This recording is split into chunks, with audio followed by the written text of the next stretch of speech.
All right. Good morning. This is the Colorado Oil and Gas Conservation Commission. It is June 27th. It is 10 a.m.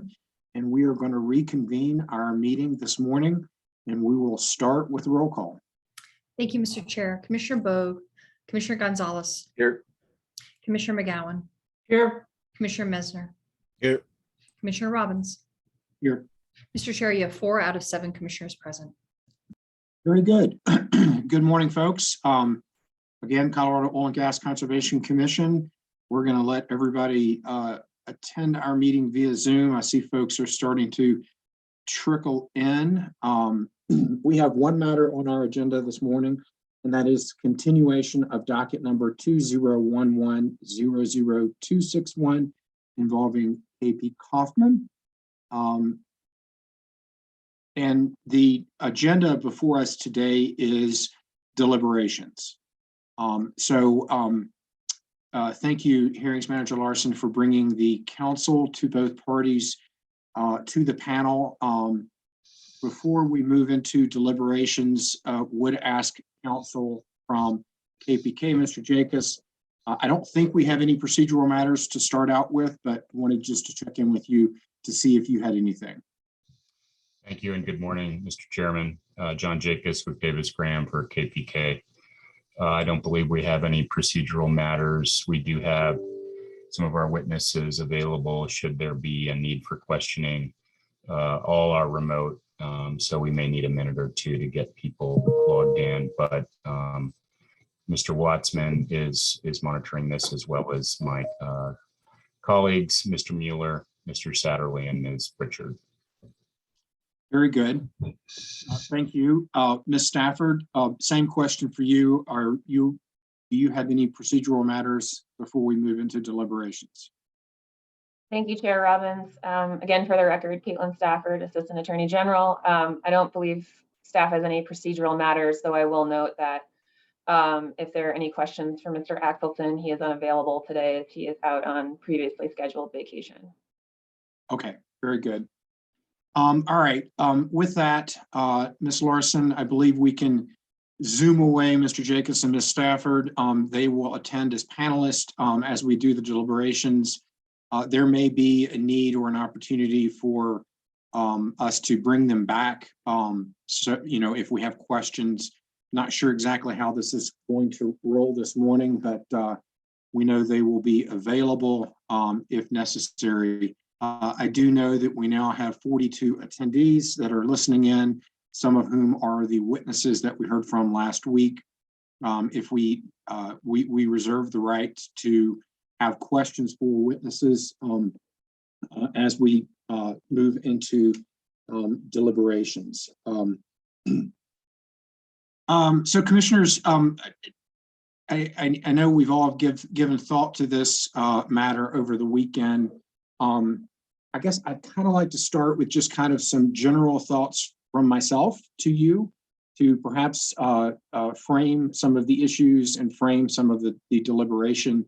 I have noted before that unlike the Supreme Court, who gets to go figure out their rulings in private and just sort of let them out, we get to do all this in public, which is one of the challenging parts of the job that we have before us. But so with that, I wanted to kind of frame out kind of where I think I am, but I'm not in any particular full-on spot because I want to hear from my fellow colleagues as well. But with that, I wanted to make a few comments. First off, substantial compliance and the standard. And that is the standard that comes from Roman numeral 7, paragraph 5. The KPK fails to substantially comply with the requirements of Section 4. That's why we're here.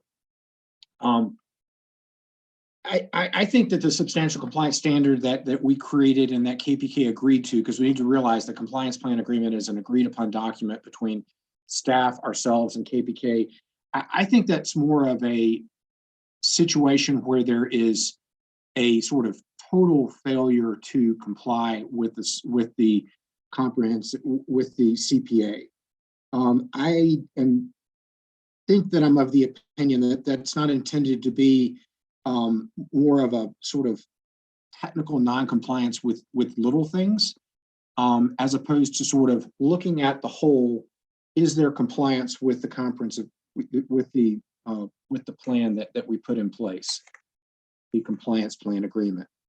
I also want to note for the record that, at least in my opinion, this compliance plan agreement is complicated. It is complex. It is enormous. It also contemplated a 5-year glide path.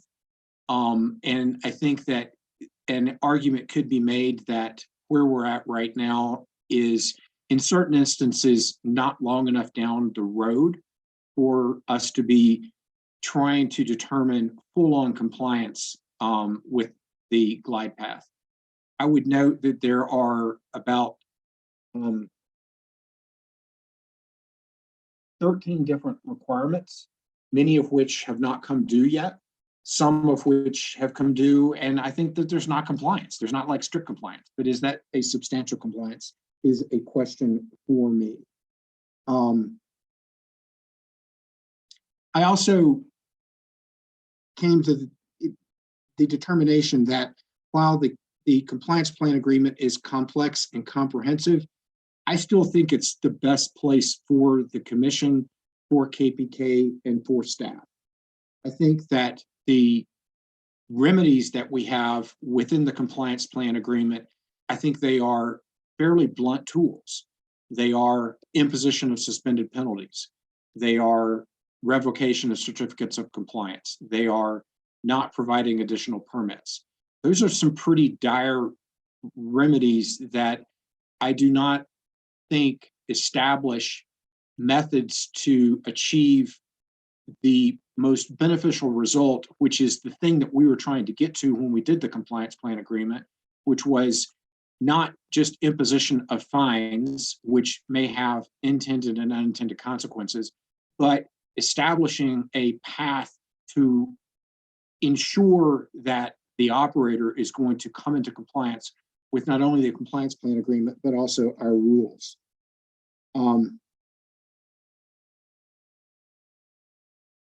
So while we have the authority to impose additional penalties, because we may find that there's not substantial compliance in some areas, I think that we need to try to effect a better outcome to show better success when we have future check-ins. I went back and reviewed the testimony of Attorney Boygan, and I found that some of his suggestions are in line with some of the things that I would like us to contemplate. One was to use the compliance plan agreement's authority to allow me as chair to monitor disputes or try to offset misunderstandings more often. There was also the thought from Mr. Boygan about how to improve the process, how to improve collaboration and communication, how to be more proactive. There was the third thought of having more meetings, not just for meeting's sake, but to, again, establish additional collaboration and communication. And then there was the thought from Mr. Boygan, which echoed off Commissioner McGowan's thought, the fact that perhaps there's a need for more staffing, that the current resources, according to Mr. Boygan, do not appear to be enough. I would note that there was a lot of testimony from KPK that they are, quote, doing their best. I would suggest that if they think they're doing their best, that their best is not good enough to establish effective compliance with the compliance plan agreement. And if they're doing their best, they need more. So what I would like to throw out are some ideas. I'm not inclined to just hit them with penalties, despite the fact that I think there are numerous areas in which there's not been substantial compliance. I think the 4 or 5 specific remediation projects, there have been failures on those fronts. I think there have been failures in establishing the global remediation implementation plan. I think that while the flow line system integrity evaluation is not due yet. I think it's not looking good, and I think there needs to be more efforts there. The waste management plan and the spill release reporting plan were ultimately by staff, quote, accepted with comments, which I think is staff throwing up their hands to say, we can't get them to do a good enough job, which is, again, I think sort of unfortunate. So despite the fact that we've got sort of these blunt penalties of imposing penalties, I would be interested in the concept of perhaps imposing some penalties, unsuspending some of those penalties. I also would be interested in the concept of resuspending said penalties if there is some action items on the part of KPK that echo in line with some of the points that its own expert witness said, such as the hiring of additional EHS people, either within KPK or through contractors. And so in my mind, we could impose some penalties, and then we could suspend said penalties if within 90 days some hires are made, either through contractors or EHS. That gets to the capacity issue that seems to be self-evident. I also would entertain the idea of having an additional weekly standing check-in between a certain subset of the parties. So we heard from KPK that KPK and Ms. Gallas meet at, I think, 8:30 on Monday mornings to sort of plot out the week. I would suggest a weekly standing meeting of myself, Scott Cuthbertson, the deputy director, someone from our environmental team, Ms. Gallas, and Jeffrey Kaufman, so that we've got someone from the top that is in those meetings. Those meetings could appear via Zoom.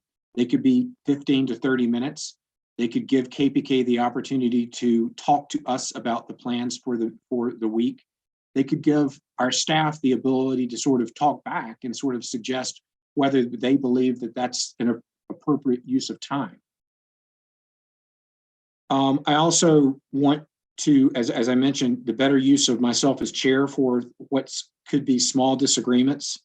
And then finally, another idea that I thought could be helpful would be for KPK to allow staff to further refine staff's idea of what are, for the next quarter, the most important of those high priority projects.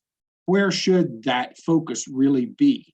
So that it's not just, let's go do some spade work on project X, and then let's go do some spade work on project Y, but it's really focusing in the efforts on what are those most important projects. So prioritize the high priority list, and let's establish some deadlines for those highest priorities to get done. Let's establish something along those lines. Those are some of my thoughts. I note again, sort of as where I started, that we have blunt tools that we can impose. I'm looking for a little more creativity, a little more collaboration to try to establish another, say, 6 months before there's a massive check-in again, and then we can get some sense of kind of where things are. And so with that, I will look to my fellow commissioners for initial thoughts, but I did want to get out on this kind of sort of, and my initial thoughts on kind of where we're at. I'll conclude with frustration. I think there's frustration on pretty much everybody's position that's in this. I find that to be unfortunate, but I also will sort of end my initial thoughts with, despite all that, I do believe the compliance plan agreement remains the best course for us at this time. And so with that, I would look to my fellow commissioners for initial thoughts. Commissioner McGowan. Thank you, Mr. Chair, and thanks for setting the table, so to speak. I think a lot of the things that you've been contemplating are some of the similar issues that I've been grappling with this weekend. I will say that I think maybe I continue to have some questions and concerns about KPK's ability to comply with the rules and the compliance agreement, the plan. I continue to be concerned about capacity, capability, and cultural change. However, I also wonder if at this point in time, we're able to tell whether or not there's substantial equivalency. There's certainly frustration from our staff, certainly frustration from me as a commissioner based on testimony and exhibits and things that have been submitted. But similarly to you, I feel like the options that we have in the CPA seem very limited at this point for me to try to kind of get at what I feel are some continuing compliance issues. So terminating the plan, imposing the remaining penalties or portions thereof, suspending KPK's certificates of clearance, I'm not sure is actually going to resolve anything. And so I don't see those as very useful tools for us right now. I do feel that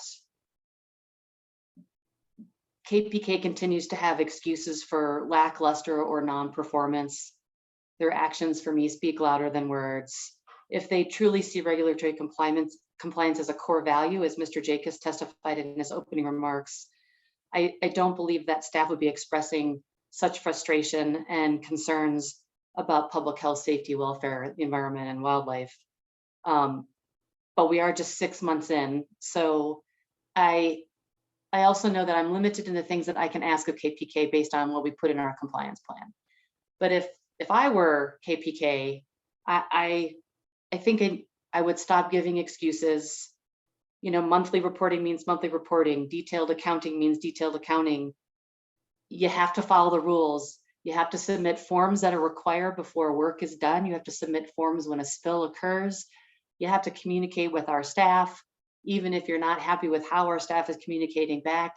If you're not understanding, you need to tell them that you don't understand. We don't do things a day late, a dollar short. So turning in lab samples to the lab the day before on a rush order and then blaming the lab because the lab samples aren't back in time just seems like very poor planning on my part. It seems to be a repeat kind of asking for forgiveness after we aren't quite meeting expectations or waiting for staff to complain about us not meeting expectations. I am continually frustrated by what I think is a lack of commitment to quality improvement and cultural change at KPK.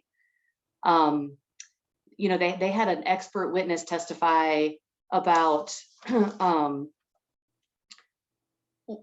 what performance criteria or performance-based change looks like, and it takes time to happen.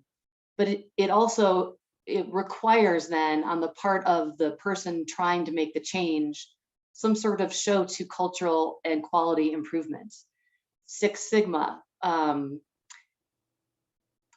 process change, quality assurance, hiring someone to help you through change management, continuing to say that we're trying really hard, we're doing lots of work, but not being able to pinpoint what the lots of work is, and to rely on a consultant who's here for the duration of a 5-year plan, I don't think is a long-term solution for KPK. And I have concerns that this is just a microcosm of their entire portfolio that we are peeking into, not their whole portfolio. I agree with Mr. Boygan and his testimony that I think are resources that are lacking, and I realize that within the CPA we cannot force KPK to hire employees or more consultants, but I think they seriously need to think about how they're going to get all this work done, how they're going to change on a more long-term basis in order to show substantial compliance with this plan. So that being said, I'm aligned with you, Mr. Chair, in that the CPA does contemplate more proactive involvement by the chair to try to deal with things more upstream before they become issues. And I'm glad that you see yourself in a more participatory role and that you're willing to do that, because that was one of the things that I was looking at. I had not thought about maybe requiring some sort of action on the part of the operator and applying a penalty or then resuspending that penalty if we see some sort of change occur. I think that's a creative idea. And so I'm appreciative that you brought that to the table. I guess let's just say, you know, what to me shows a commitment to progress is what you're doing when people aren't looking, and our staff shouldn't have to do trust but verify all the time. And I just don't know what we need to see, or how we show, or how KPK shows us this commitment to cultural change, process improvement, and a shift towards regulatory compliance. So I'll stop there, but I'm open to ideas. I don't think I'm at the point where I think that the options that are available to us in the compliance plan are yet appropriate, given I'm not sure that we are able to show substantial compliance or not yet.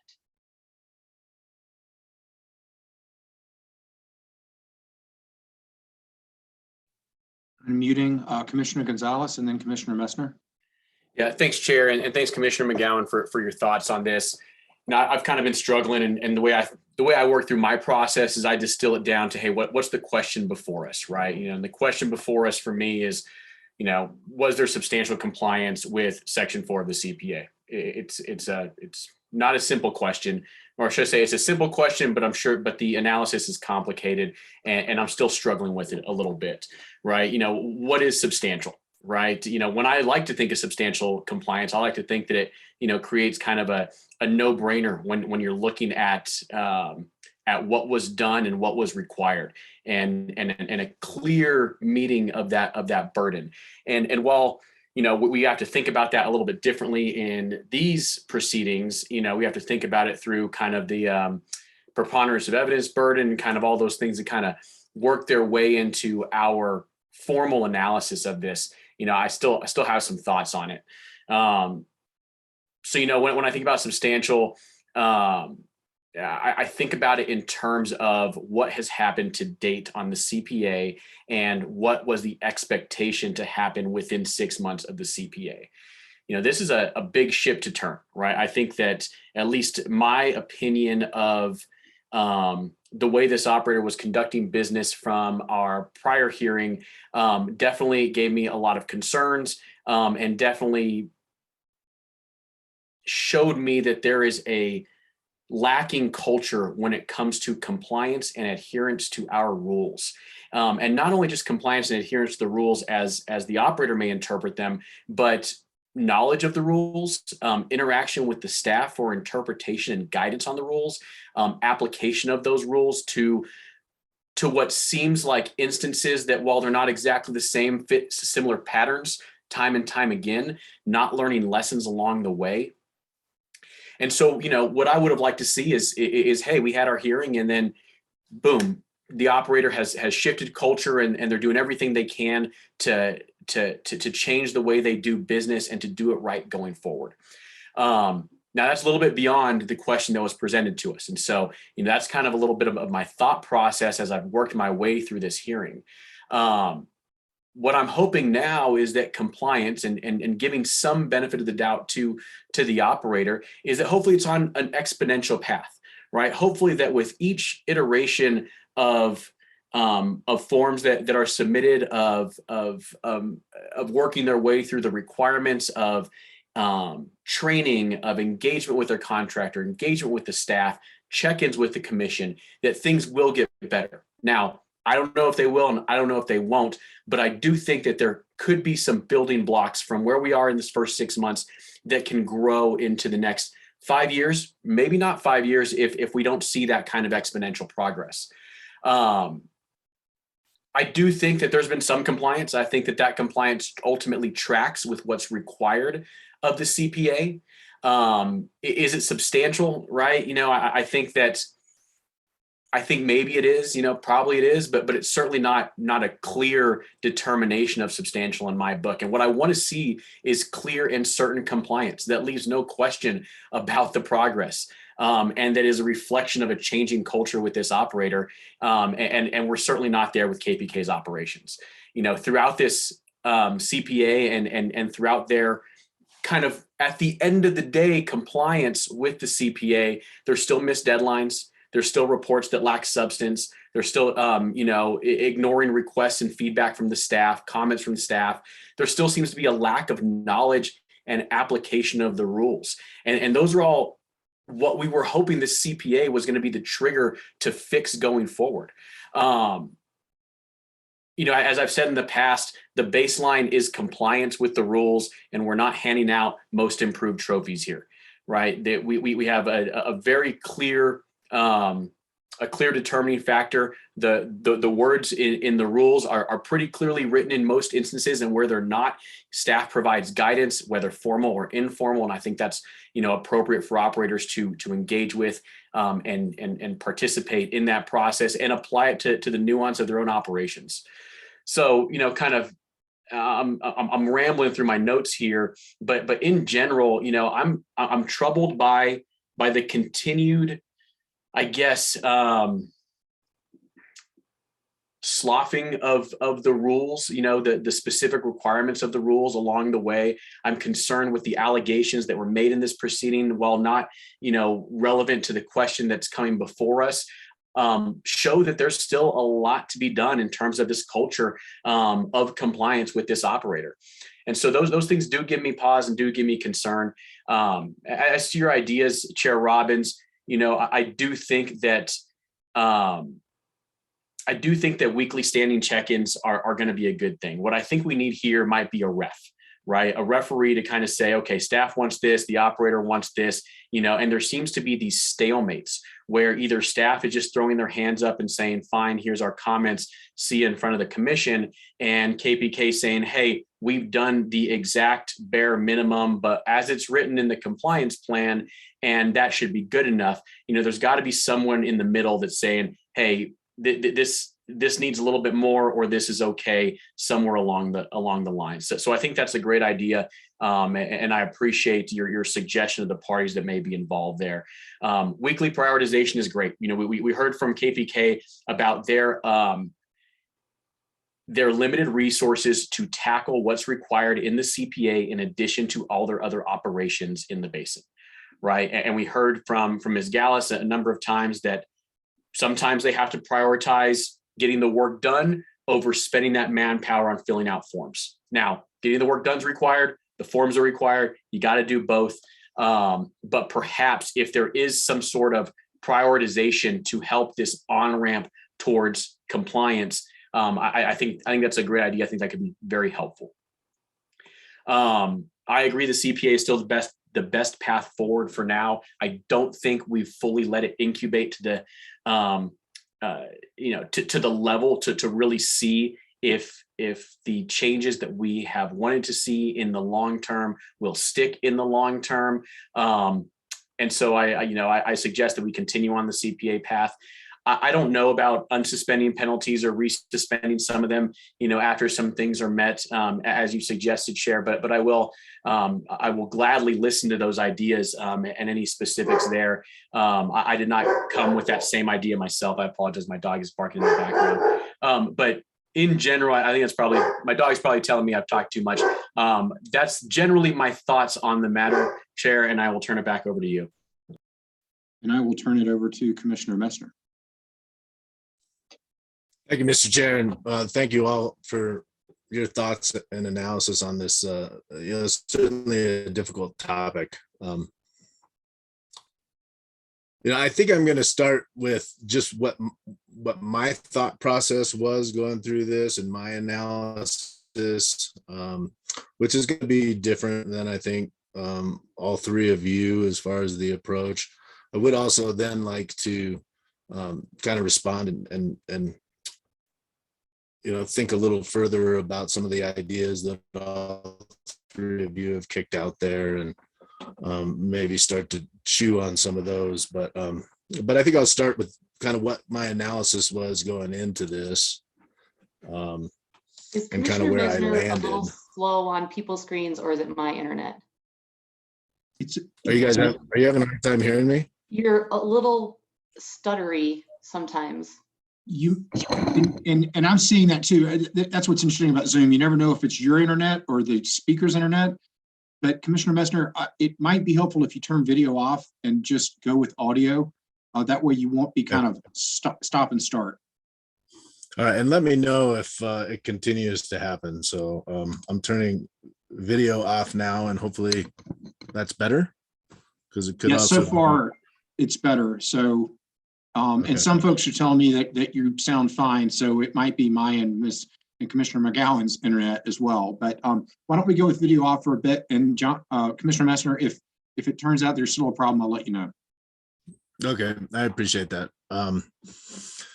So anyway, as with most things, I've written down some notes, and I'm going to ramble here for a little bit, but this helps, I think, the other commissioners understand my thought process and kind of what I've gone through here in determining at least where I'm standing right now.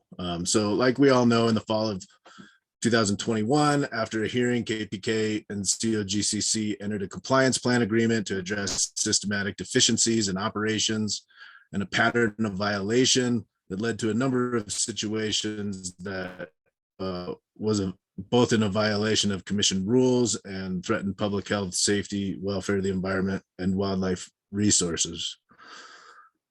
This was a novel approach to support KPK into coming back into compliance with COGCC rules and facilitate a change in culture within the organization. It is important to understand that this approach was taken in lieu of other more significant penalties and actions that were certainly within this commission's ability to institute. From this commissioner's standpoint, I believe the initial approach of developing a CPA was the right decision to facilitate organizational change and to timely address the significant issues at KPK sites around the state. It was an opportunity for KPK to, in good faith, walk the talk and show they had the ability to be able to comply with the rules of COGCC in the state of Colorado, rules that every other operator in the state must comply with, and which all but a fraction of operators do. The hearing last week was to determine if KPK was in substantial compliance with that agreement. I will note that both parties signed onto the agreement, signifying that they understood expectations, timelines, schedules, and responsibilities associated with the CPA and agreed to be in compliance. As I reviewed the testimony and information that was presented to me in the hearing, I focused on substantial compliance with the elements laid out in Section 4 of the CPA. So here are a few of my findings. In Section 4, under contractors performing work under this plan, it indicates that all technical work will be performed by a primary contractor. This contractor was determined to be Marcom, which was approved by COGCC staff per the agreement. And it appears that this has occurred and is continuing to occur. So I find that to be in substantial compliance. It also states that non-technical work not performed by Marcom must be supervised by Marcom. This becomes important in this discussion as KPK, or a subsidiary of KPK, has been the one doing the vast majority of the non-technical work. As it has been shown throughout the previous hearings, there are serious concerns as to whether or not KPK staff have the training necessary to manage reclamation and remediation of sites in a way that complies with COGCC rules or is protective of public health, safety, welfare, the environment, and wildlife resources. Marcom has testified in this hearing that they are not directly supervising KPK or KPK affiliate staff on site, but rather are delineating work and checking in occasionally. This lack of direct supervision, in my opinion, is not in compliance with the CPA and has resulted in issues on site that threaten public health, safety, welfare, the environment, and wildlife resources, and has delayed closure of multiple sites. It also appears that KPK staff or KPK affiliates are almost exclusively doing the non-technical work on sites included in this plan. This appears to be causing delays in timely completing the work necessary to stay in compliance with the plan. It states in Section 4 to H of the plan that lack of KPK staff or equipment is not justification to delay or postpone work on the sites in the plan. The utilization of additional contractors outside of the KPK affiliates would most certainly speed up compliance with the CPA on the highest priority sites. It appears that KPK is in substantial compliance with the dedicated project account, though there is no question that there were deficiencies in the level of detail provided to staff on expenditures and the timing of those. It is my expectation, and KPK witnesses testified to this industry standard, that these detailed reports of expenditures come no later than 30 days in arrears. It appears that KPK is not in compliance with the CPA in regards to UPRR site. Agreed to timelines for submittals of Form 27s, Form 19s, which are the primary method of communication, scheduling, and clearly defining the scope of work, were constantly missed, lacked adequate information, and did not timely incorporate the COA staff required in order for the operator to be in compliance with both the CPA and the COGCC rules. KPK seems to indicate this is a ministerial or administrative deficiency, but the timely and adequate filing of Form 27 is anything but administrative or ministerial. It lays the groundwork for clients with the rules, creates a clear record of expectations, and is essential to the of public health, safety, welfare, the environment, and wildlife resources. There was also a lack of submittal of Form 19s and actual pushback as to whether it was necessary per the submittal of an FRR. This was a cultural issue with KPK prior to the development of the CPA, and it seems to continue to be so. In addition, there clearly seems to be continued and unremediated issues with the UPRR site in general that could have significant impacts to public health and the environment. And so that is my thoughts around the UPRR for the soil spread field. It does not appear that substantial compliance has occurred with the elements of the CPA for this site. KPK has depended largely on submittals prior to the development of the CPA, pushed back against COAs required by staff, and did not in good faith attempt to comply with the COAs, but rather did what they thought was right, blamed elevated levels of selenium on prior operators, and untimely requested an NFA. While on June 6th, KPK finally submitted required methodologies, I would not consider the timing to be a good faith effort to comply substantially with the CPA. For the NESU site, it appears to be an issue with communication and blame placed on laboratory delays for failure to substantially comply with this site. While it is certainly possible that there could have been laboratory delays, KPK has the burden of proof to show that the root of those delays, and besides testifying that there were delays, there was no testimony, exhibits, or testimony to meet that burden. However, even in light of this, I do believe substantial compliance has been met on this location. For the Grant Tank site, this is not in substantial compliance. On a site with serious public health and environment risks. Unstable excavations, nearby sensitive receptors, poor site management, and lack of follow through on required conditions of approval, conditions of approval having to be reiterated multiple times with little progress on site based on what appears to be an argument of historic contamination. Through this, it clearly states that this should not be a reason for delay of remediation. As to the GRIP, the high priority of sites associated with the GRIP create a structure that requires KPK and its contractors to show that they are capable of handling the necessary staffing, analysis, organization, and technical and non-technical work necessary to address these sites. 33 sites they need to maintain. Even giving KPK the benefit of the doubt, it appears that they are unable to substantially comply with the elements within the GRIP. This appears primarily because they are not dedicating the necessary resources to their contractor Marcom and are highly dependent on utilizing KPK staff and affiliates to complete work. 17 of 18 projects missed milestones, totaling 70 missed milestones total up to this point. Primarily using KPK staff and affiliates will not enable KPK to be able to accomplish the requirements of this section. And the lack of progress towards the areas within the GRIP are indicative of this. Sites have not been maintained in compliance, supervision has not been adequate, and many sites are a danger to public health, safety, welfare, the environment, and wildlife resources. Staff has clearly documented this non-compliance, and KPK has not met the burden to show otherwise.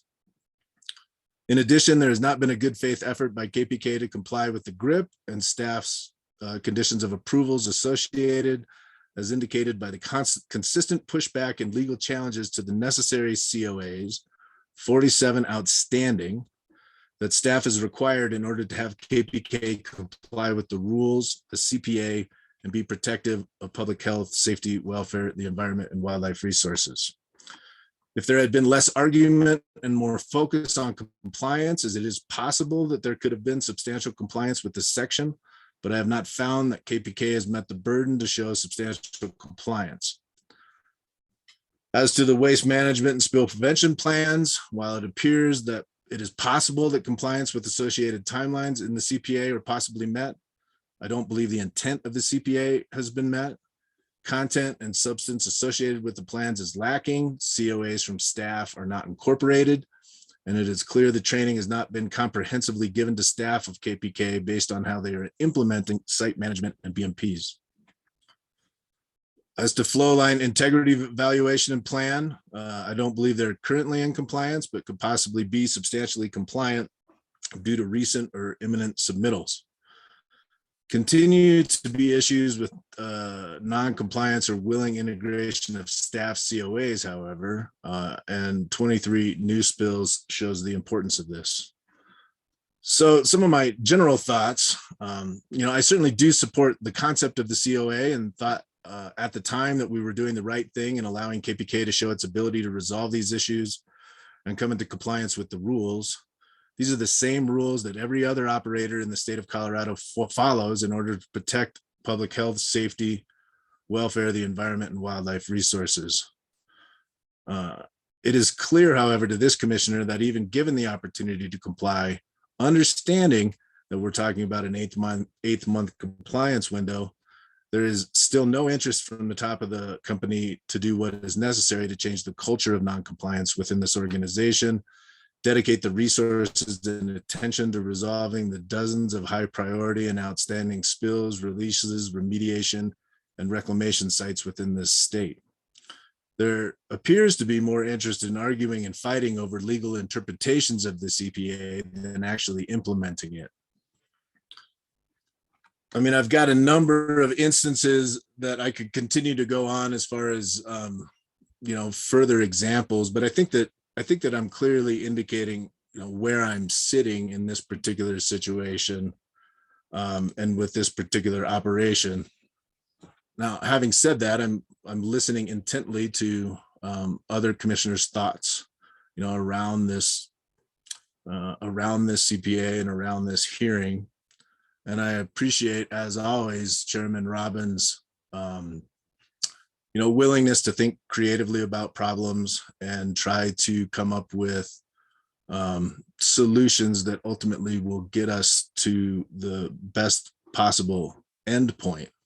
I do, but to this commissioner's opinion, I mean, the endpoint is really compliance with the COGCC rules. And I'm a little concerned that there is not the possibility for this operator or willingness for this operator to get there, to be able to implement, further mediation and further hand-holding in order to, get this operator substantially compliant with the CPA. I think creates an enormous burden on staff capacity. I think that the 6-month time frame, 6 to 8 month time frame that we're in right now is actually a pretty realistic time frame to really evaluate the initial compliance with the CPA and determine if this operator really does have the ability and capacity and willingness to comply, as indicated within the CPA, where there is a provision in there that indicates that after 6 months, KPK does have the ability to ask for the removal of 901A provisions in order to be able to show that they're substantially compliant with the CPA. So even the operator acknowledges that within the CPA, the 6-month timeframe was an appropriate time for a check-in and evaluation to determine if they're substantially compliant. I'm not sure that this. So I'll step back, having been pretty rough there, and say that I'm still optimistic that there is a path forward towards compliance. I'm open to ideas to get to compliance. I do have a finding that they're substantially non-compliant with the CPA at this point. I do think it's appropriate to impose associated penalties with the sections of the CPA in which they are not compliant. Even in imposing those penalties, it is still the responsibility for the operator to be compliant moving forward with the CPA. I'm open to the idea of refunds of suspended penalties potentially if there is the ability in some known time frame to be able to show compliance with the CPA. And I also think that there needs to be an understanding that, you know, at some point in a check-in in the future, if there is still, you know, continued non-compliance with the CPA, that the remedies that are available within the CPA, including suspension of certificates of clearance or refusal to issue new OGDPs, you know, still have the ability to be imposed. You know, with so much pushback and argument and you know, legal argument and negotiation around every single COA and every single step of compliance, you know, I'm more tempted to just go to the CPA and the letter of the law and impose what is allowed within there, rather than being particularly creative with solutions. But I'm certainly open to ideas and will continue to listen. So I think I'll end with that for now. Thank you, thank you, Commissioner Messner. And we were able to hear all that just fine. So thanks for going non-video at this point.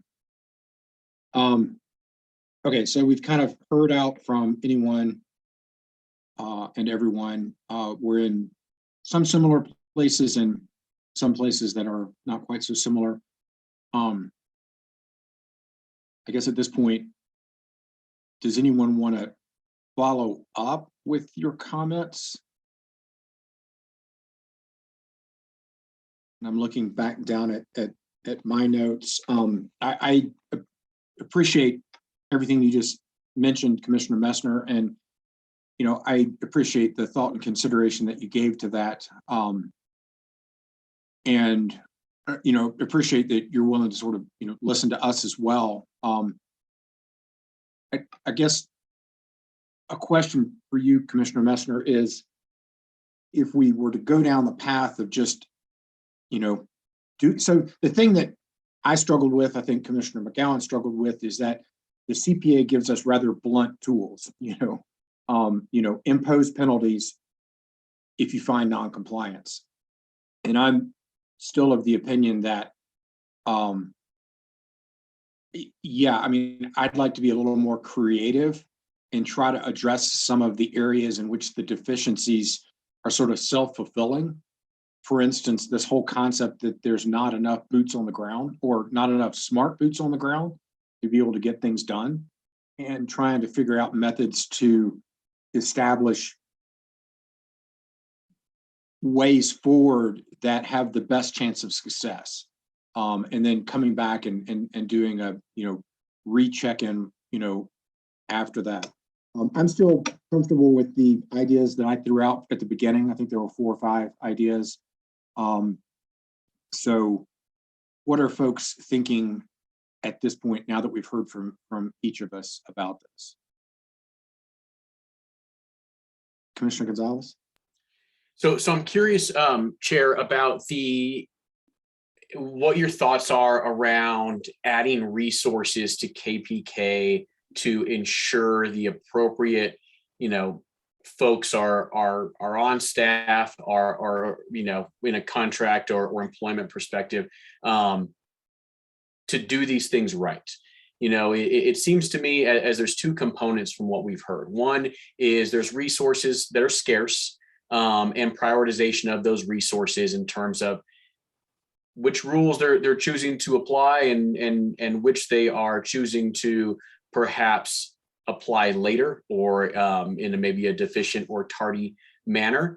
And if you had more folks, are you going to get more of the same, right? Are you going to get more forms turned in, maybe in a timely manner, maybe not as, maybe looking the same that they did, right? Because they essentially meet compliance? Or, are we thinking that if they get the right people there, that not only are they going to be able to timely address these deficiencies in compliance, but that they're also going to do it well? I don't know that just adding more resources is the solution there. So that's kind of one question I have. Now, I'm absolutely not against it. I think that it's a fair idea. And if KPK is telling us they don't have enough folks to get things done right, which I kind of got that from Ms. Gallus, then perhaps that's the way to go. I'd also, again, thinking about this through a scarce resource lens, is KPK tells us they don't have any money, right? They tell us they can't afford to pay the penalties. They're trying to add more people. Now, I don't know what their budget for adding more people is, but if that is true and they do have specific budget for FTE or for contractors, then perhaps that's something we can ask for a commitment for, similar to the dedicated project account for the remediation, perhaps a dedicated project account for contractor or employment with a certain time frame or deadline to bring those folks on. But those were a couple just kind of off the top of my head thoughts around that idea. Commissioner Messner, I thought brought in some interesting points, saying, hey, there's points of the CPA that he thinks are not substantially complied with, right? Period. And if those pieces are not met, that perhaps those are opportunities for imposing those specific penalties, right? And it doesn't have to be a clean sweep of just removing all the suspended penalties, but specific ones. Bring those back into an obligation to pay by KPK. Again, this goes back to the same thing about scarce resources. Is that just, are we taken from the work in order to pay the fines, and does that get to where we want to be? That's another question I have. I'll take this opportunity as well to make a comment on this failure to pay that we've heard from KPK a number of times. Right. We heard it obviously when we were determining penalties in the last hearing. We've heard it in terms of whether or not we should reimpose fines in this penalty. And, the way I think about it is that if you can't afford to pay the fines, the best way to not pay fines is to live within the rules and don't incur the fines. And we're not seeing that from the operator in terms of all these other operations outside the CPA that are still seeing evidence or at least allegations of non-compliance and misconduct in that regard. So that being said, I think that there still needs to be a push with an eye towards changing the culture at KPK, changing the perspective of it's not just about adding bodies to the problem. It's not just about meeting what is in the baseline, the minimum for compliance. I mean, we need to see a lot more. And so if they're looking for folks, let's add more folks and see what happens. I think that there could be, again, something like the project account that's specifically dedicated to an employment type account or a resource type account. So that's just kind of my thoughts off the top on a couple of your ideas, Chair, that I wanted to flesh out a little bit deeper, and a couple ideas from Commissioner Messner as well. Just kind of my 2 cents on those.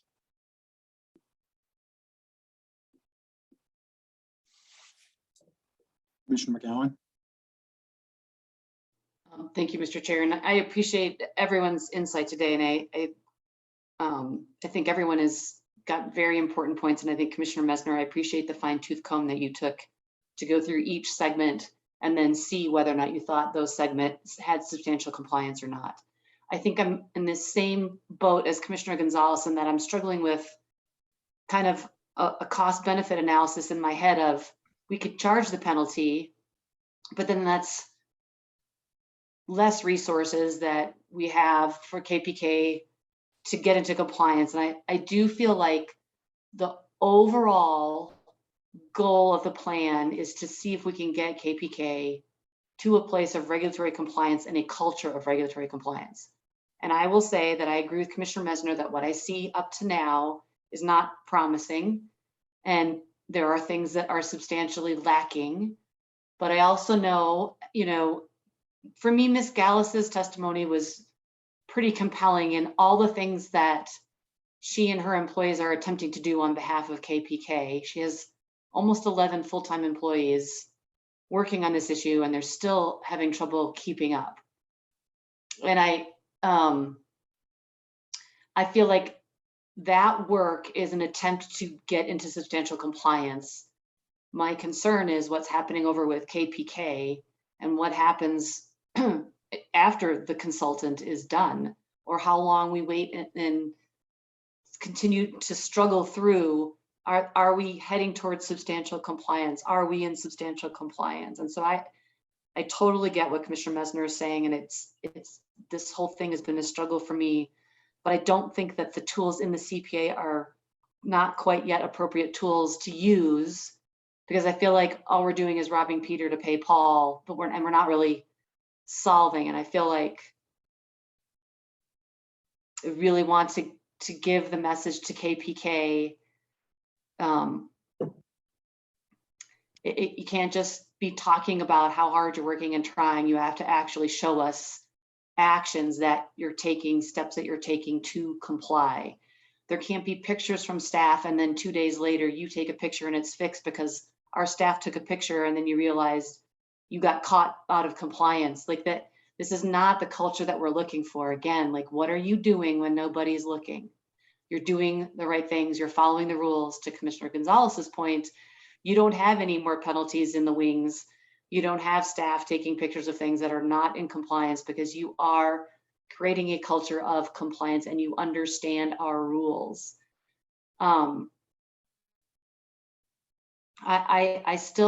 am interested in a more regularly scheduled check-in with the chair, and maybe the chair as referee and accountability will help with getting things better on track and an understanding of what things are priorities. I know it's hard when everything feels like a priority, but everything is a priority. Filling out our forms is a priority. Meeting deadlines is a priority. Following best management practices is a priority. Getting your project closed out and remediated and reclaimed is a priority. All those things are priorities, and it is a lot. But they made the bed and now they have to lay in it, and I want to help them. I want to see if we can get to a point where they can achieve. And if they get to a point where they can't, I feel like we've given them every avenue, every message, every opportunity to succeed. I'm hesitant to require certain positions for them to hire, because I feel like there's an internal problem with who's internal at KPK, bird dogging, projects, timeliness, compliance, training. There's a lot happening or not happening there. And then what I also see is there's not enough resources on the ground to do the actual work and get it done timely. And that's another issue. So I'm just curious to know how the commission is supposed to decide what the priorities are in order to see significant progress. And while I like the idea, I'm not sure we know what the it is. So I'll stop there.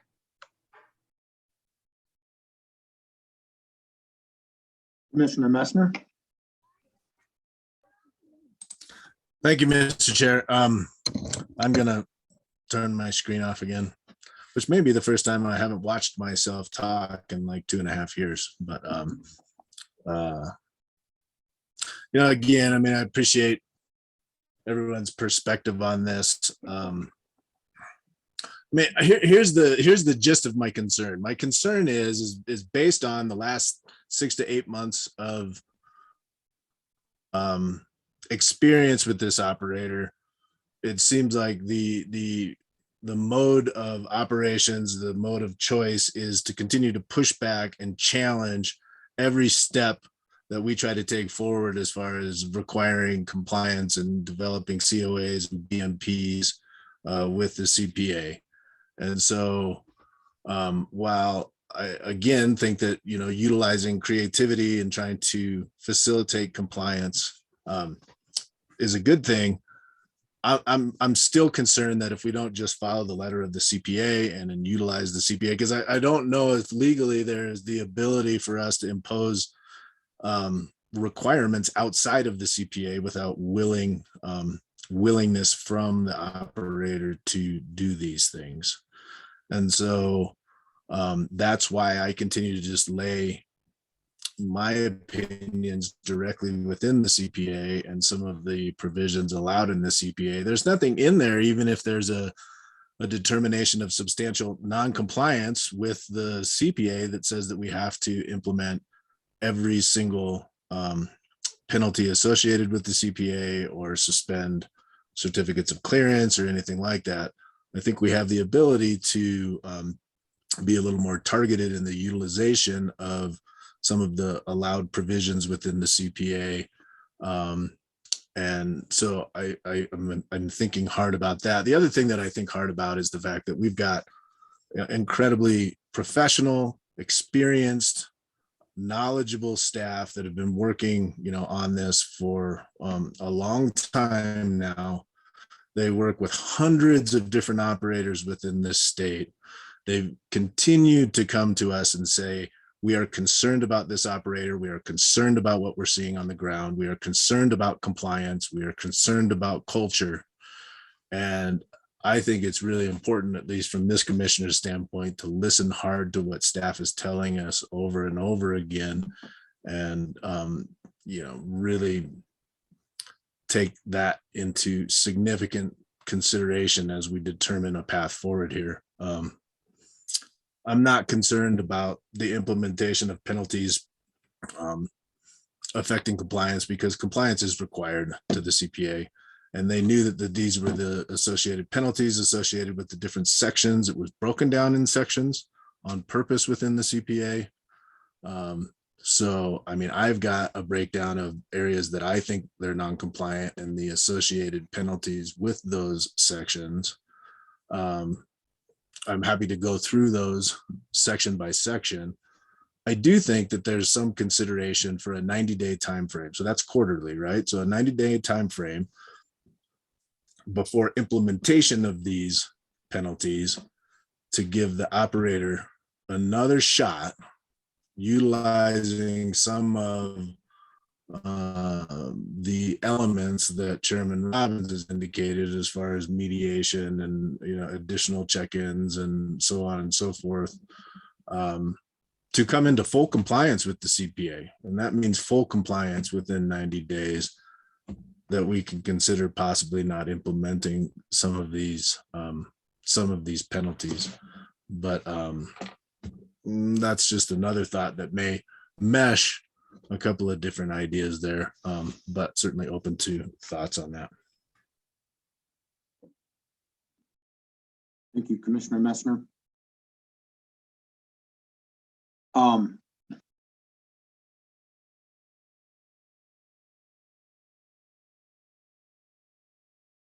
I think what we can do is, maybe it's a combination of all the above.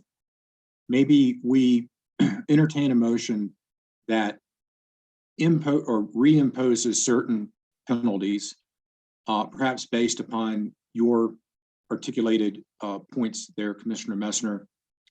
But it also establishes this window. I like the window that you talked about, Commissioner Messner, for better work to be done. And in that, we can require some things, such as the weekly check-in meetings that I started out with between myself and Mr. Cuthbertson and Mr. Jeffrey Kaufman and Ms. Gallus and whomever staff wants to appoint from our environmental team. That meeting would follow the Marcom Gallus KPK meeting.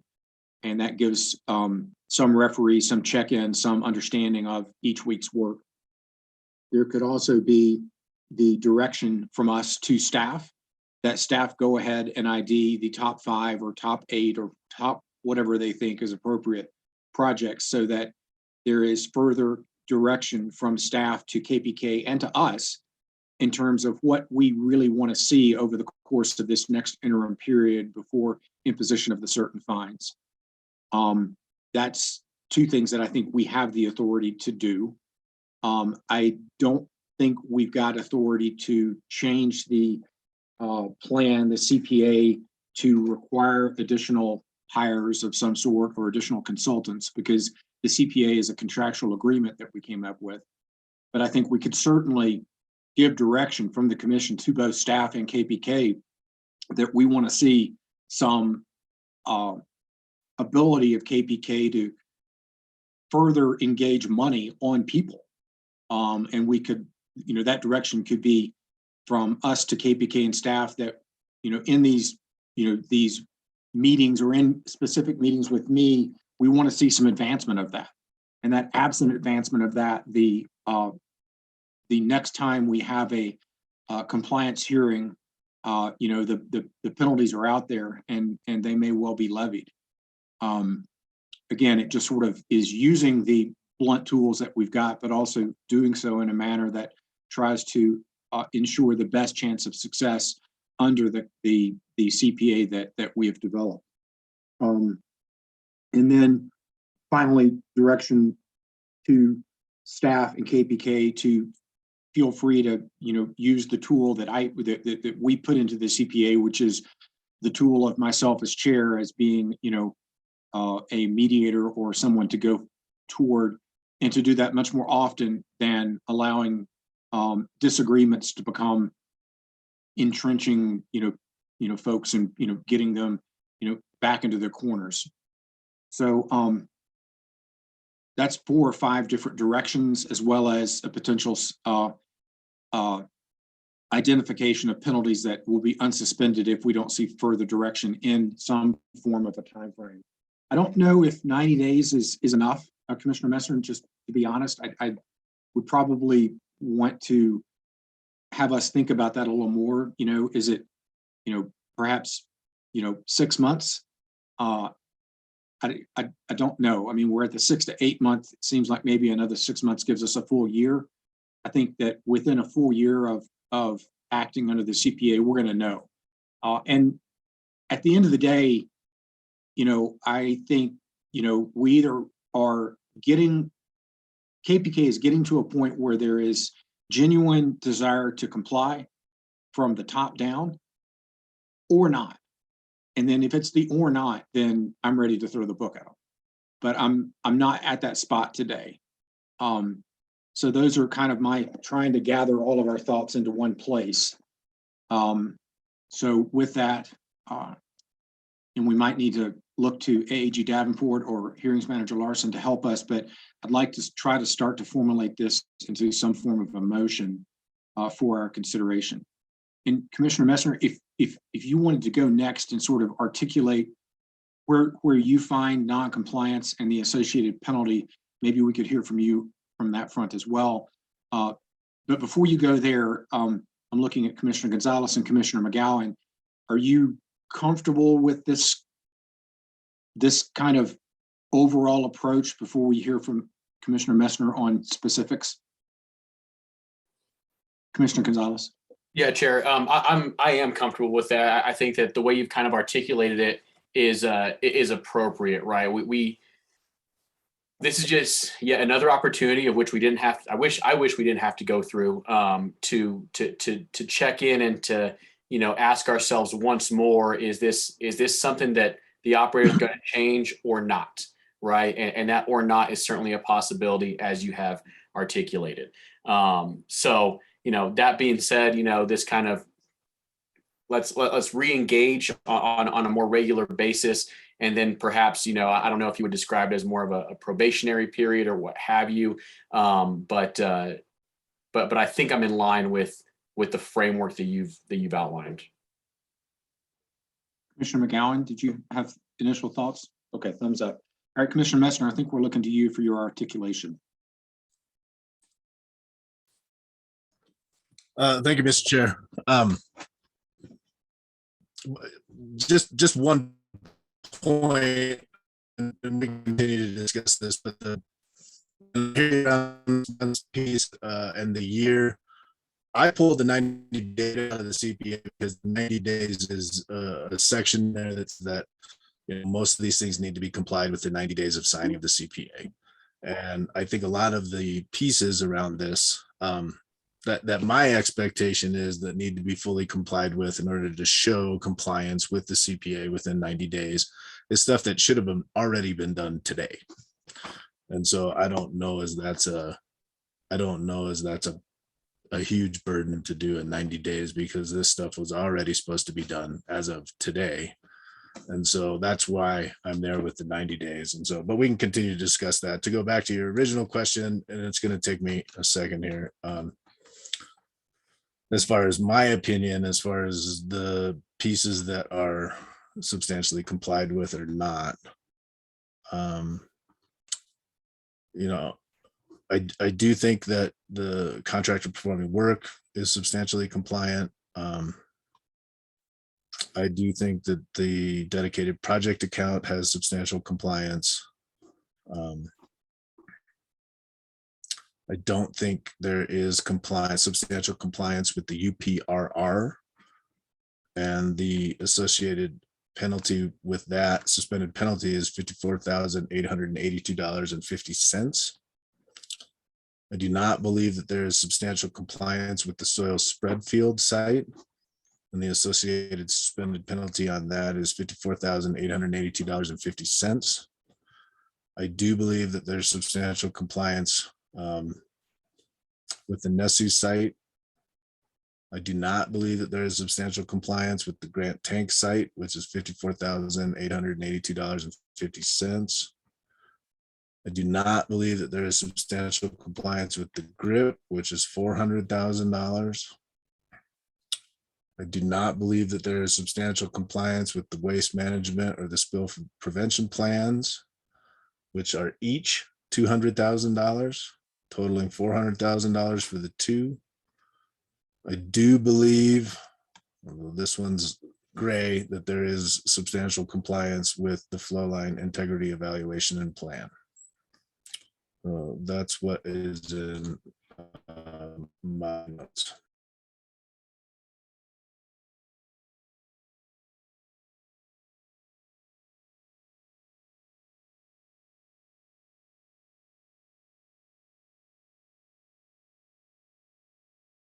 Hold on, I'm running them.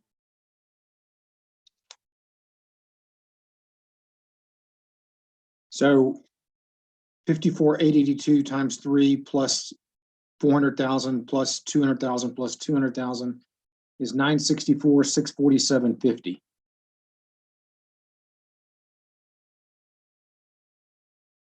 Commissioner McGowan or Commissioner Gonzalez, what are your thoughts?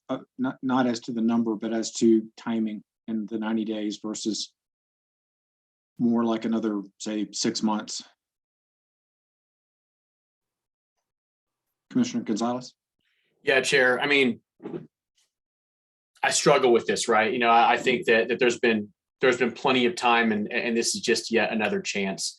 I do think that 90 days is not, given where we're at today, is not going to be enough, right? And if we truly are going to give the operator another opportunity, then or at least an opportunity to continue on with what they've already agreed to, then I think 6 months is more appropriate to really give them the ability to give it an old college try, if you will.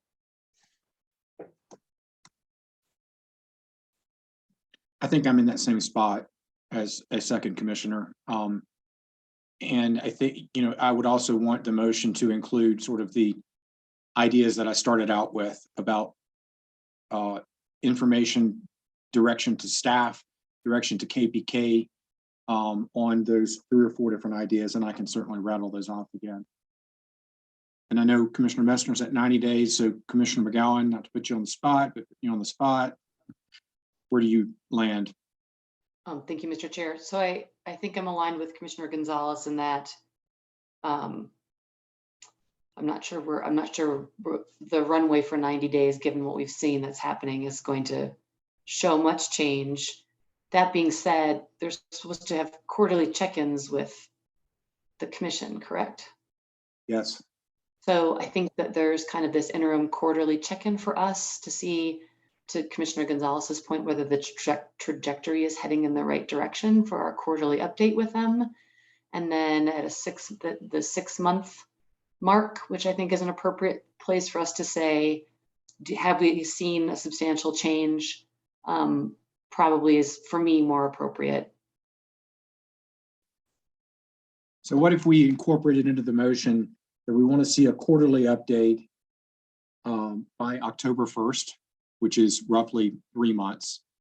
And then we make the deadline for sort of the 6 month check-in be January 6th.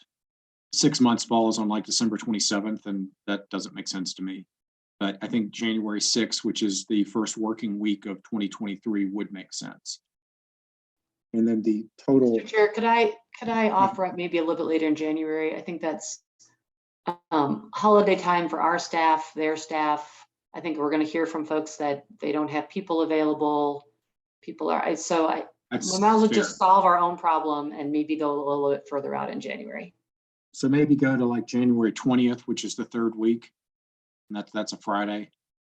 So let's go January 20th.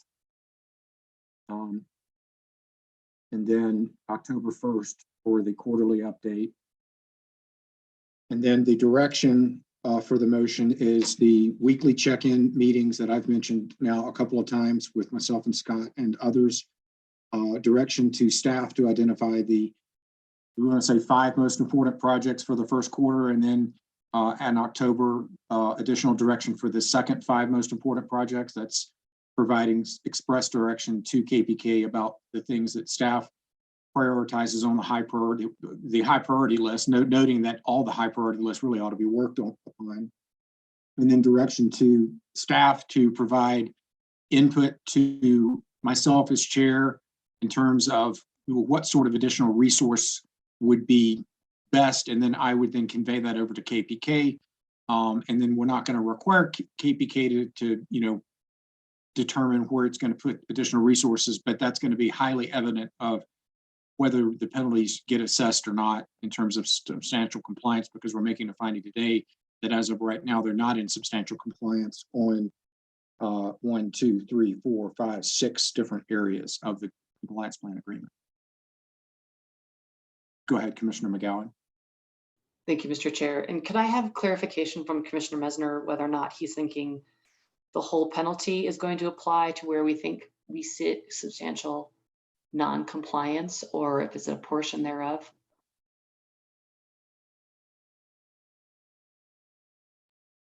I mean, it's clear to me, well, sorry, is that okay, Chairman Robbins? Yeah, you're okay. It's clear to me that the penalty that needs to be associated is the full penalty within the CPA for that particular section. And so those are the numbers that I had put out there. So 3 different $54,882.50, one $400,000, and 2 different $200,000 numbers for those particular sections. So that's where I am at that. Because again, I think it's important that we follow as close as possible the letter of the CPA, as anytime there seems to be any discrepancies with the CPA, there continues to be argument and legal challenges to things and pushback. So I wonder one other thing too while I have the floor. So I mean, I can get on board with the 6 months. I do think it's really important that 90-day, that October 1st check-in though, does show compliance with all of the deficiencies that are associated with what needs to happen as of today.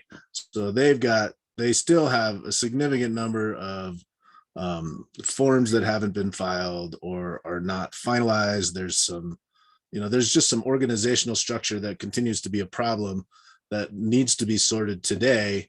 That seems like it could realistically be done in 90 days as the first step. I appreciate that the full 6 month is really to review kind of general compliance with the different sections and ensure that there's substantial compliance. But there's things that have been deficient up to this point that really need to get done immediately.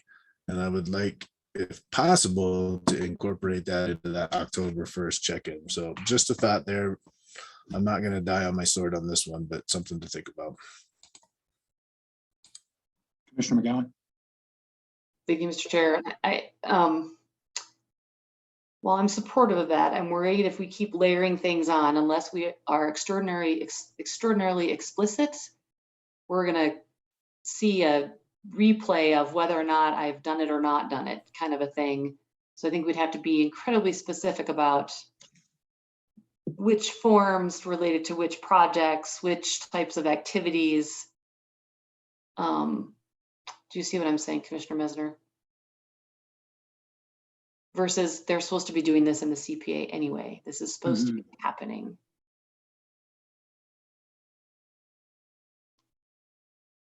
I mean, for me, I guess the quarterly check-in is going to be, are forms being turned in timely? Are they complete forms? Are the deadlines being met for the various prioritized projects, etc.? Well, I hear what you're saying. I mean, at any time we have the remedy of being able to again determine that there is not substantial compliance at any stage, and so I will still I still acknowledge that that tool becomes available to us at any time, and so I can get on board as with the 6-month piece. I'm just really concerned about some of these sites and some of this actually getting. Yeah, and I think that the deliberation today by the commission is sending a strong, clear, consistent message to this operator in terms of what needs to happen. What I'd like to do next is hopefully not put AAG Davenport on the spot, but call upon AAG Davenport. We've all been talking a lot, and perhaps AAG Davenport, if you have the capacity, if you could sort of verbally inform us of what our motion sounds to you like, then we can see if we are at a spot where we're in a good place to have someone second whatever it is you're going to tell us we've been talking about. I will do my best, Mr. Chair. Can everyone hear me? Yes. Okay, thank you. I believe the first element of the motion is to find that KPK is not in compliance with the UPRR NOAV and the requirements thereunder, the soil spread field and the requirements thereunder, the grant tank rotary and the requirements thereunder, the GRIP and the waste management and spill reporting components of Section 4 of the compliance plan, and to impose the penalty provisions in each of those sections on KPK, but not to impose those immediately or to require payment of those immediately, and to essentially suspend those penalty provisions as long as KPK complies with the following. A quarterly update by October 1st, 2022, in which case KPK shall demonstrate compliance with all aspects of the plan that should have been complied with as of today's date. And then a quarterly update on or before January 20th, in which case KPK shall demonstrate to the commission compliance with the entirety of the CPA.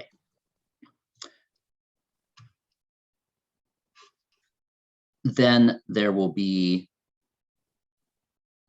weekly meetings with the chair, KPK, and staff,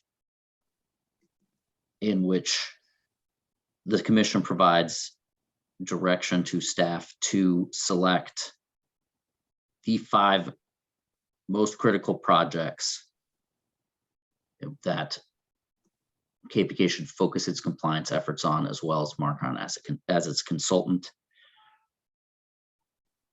At which point, once there is compliance with those projects, then staff will select the second set of 5 that will be the focus of compliance for both KPK and staff's efforts. Just one second, I'm looking at my notes. I'm assuming that in the commission's direction to staff to select the most or the highest priority compliance, or excuse me, highest priority projects under the CPA, that the commission also intends to make it clear that KPK cannot focus its efforts to the exclusion of other issues that may arise that may be critical or present significant issues or potentially have the result of significant adverse impacts to public health, safety, welfare, and the environment. That any issues that may arise that may also be critical, KPK must ensure protection of public health, safety, welfare, and the environment as well.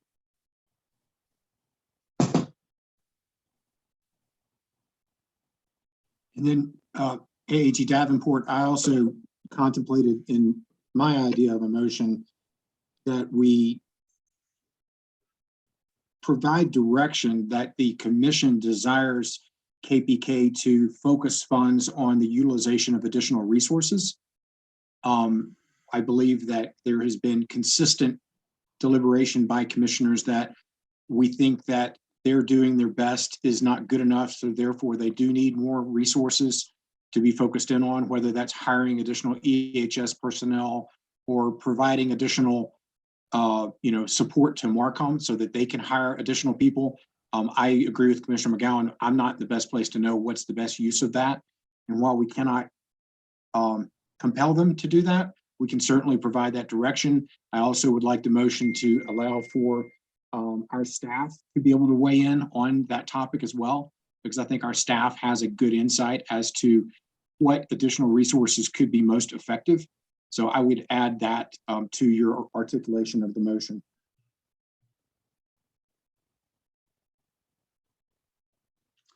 And then finally, I think there is, sorry about that, Commissioner Gonzalez, there is a direction from the commission to inform KPK and staff that not only will we have weekly meetings to focus in on each week's work, but I'm available for utilization under the CPA for dispute resolution or whatever you want to call it.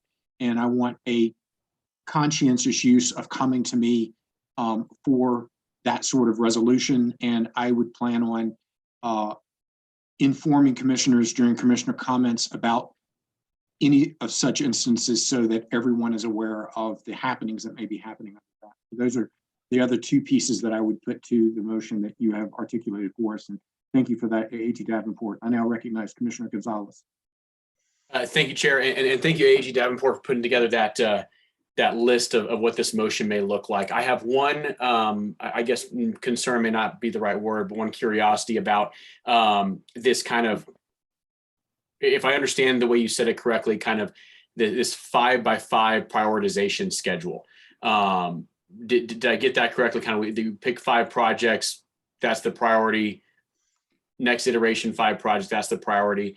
And I'm curious if it might be too rigid in terms of what KPK will be directed to do along the way, and if it might not, well, that's a part of if it might not just be better to leave that prioritization up to staff and the chair through the regular iterations without setting a number on kind of how that plays out or what those goals may look like. So that's kind of A.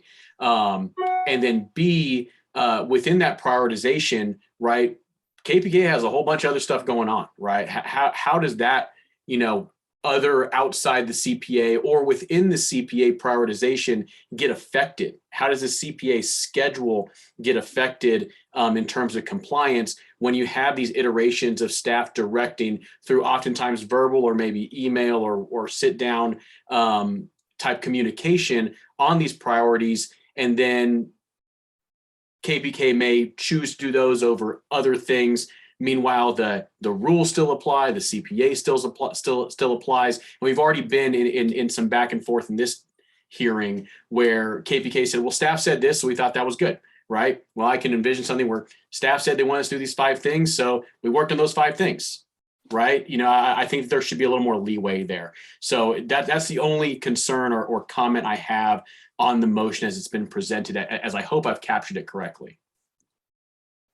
Commissioner Gonzalez, you'd remove the strict 5 identification by staff and instead just let staff, since we're going to be having these weekly meetings, know that we've got direction from commission that at said meetings, there will be a kind of a continuous evolution of what are the highest of the high priorities. Yeah, and regular kind of an evergreen reprioritization as necessary. And if there's disagreement between staff and KPK, of which I hope there's not too much, but I would expect there might be some, is that you, Chair, would then be the deciding factor in that prioritization. And if you're participating in those weekly meetings, then that should be something that you're well aware of and can give that guidance on. I'm good with that. I think that's a prudent and wise adjustment. The only other thing that I would suggest is if we say so moved and we approve this motion, I would like to direct our AAG to write it up so that we've got a formal written finding that we can then disseminate to staff and to KPK so that there's no disagreement as to what the direction is from the commission. All right, any further thoughts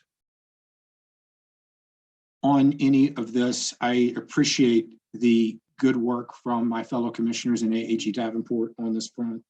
I think that this is a prudent path forward. I think it sends clear direction to the operator. I think it recognizes the hard work of staff. And I think it provides us with the best path forward for this operator, for our staff, for ourselves, for the state of Colorado. Do I have a motion? So moved. Second. Motion and a second. Is there further discussion?